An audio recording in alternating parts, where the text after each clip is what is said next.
ISIS its whole entire life? What? Hold on. Seriously. Well, have a listen for yourself.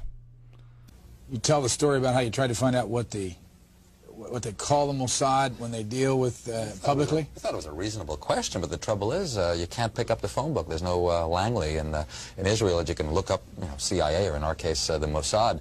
We thought we should ask, what shall we call it in English? You can translate the Hebrew words, as I said, Mossad is institute, but when they write a letter to their friends in the CIA or the British intelligence, what do they call themselves? It took a while.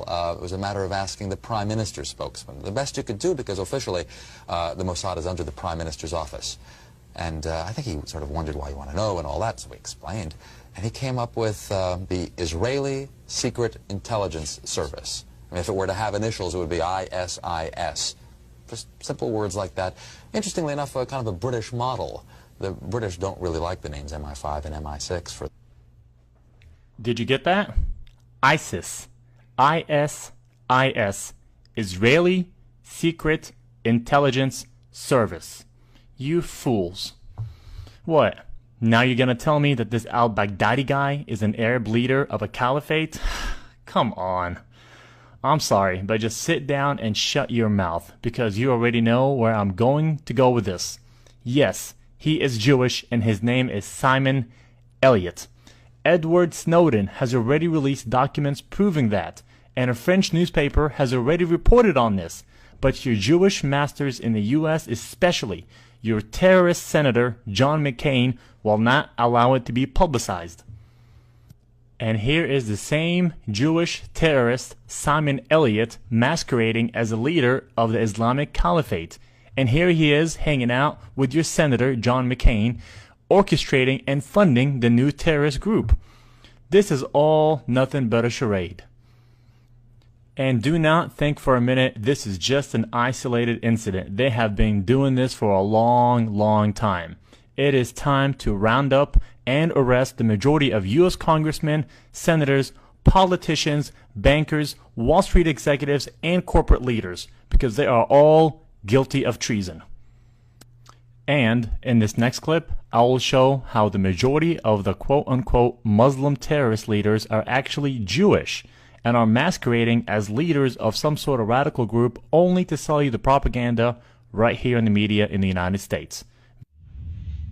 Adam Gadon, the so-called American Al-Qaeda who proclaimed himself the media maven, if you will, for Al-Qaeda, and was helping to produce a lot of these so-called Al-Qaeda videos that were all over the internet that made Al-Qaeda look really bad and made the Muslims look bad. Should you fail to comply in full, we will deem it sufficient justification to continue to fight and kill Americans. Come to find out, Adam Gadon's real name was Adam Perlman.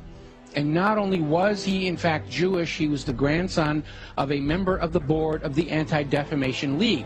And if you've been following the history of the Anti-Defamation League, you will find out they've been very much involved in covertly supporting a lot of these so-called American Nazi movements. In fact, all the way back, just about the time of World War II, there was this scandal where the head of the American Nazi Party, which had a total membership of like 6, and yet they were getting all this press, was arrested for embezzling from his sponsors, which turned out to be the ADL, so that kind of blew up in their faces. So anyway, we have Adam Perlman, and he's been going around saying, I'm Al-Qaeda, see, I got a turban on my head, I'm a terrible Muslim, gotta hate me, gotta be afraid of me, and of course everybody's laughing at him now because we all know who he is. Okay, so they have brought in the understudy, and there is a new American Al-Qaeda named Yosef Al-Khattab.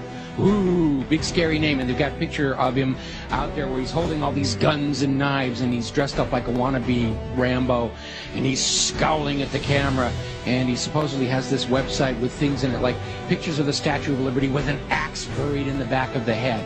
I mean, very heavy-handed, very over-the-top. There was also a link to a puppet show mocking Danny Pearl's beheading.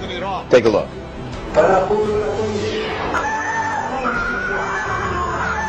Oh, that's awful. You know, just looking more like a movie prop than anything else here. So, as it turns out, this is another fake.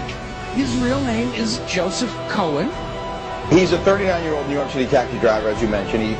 He called himself Yusuf al-Khattab, but he was born Joseph Cohen here in America. He is a Jew. And he is another manufactured front to try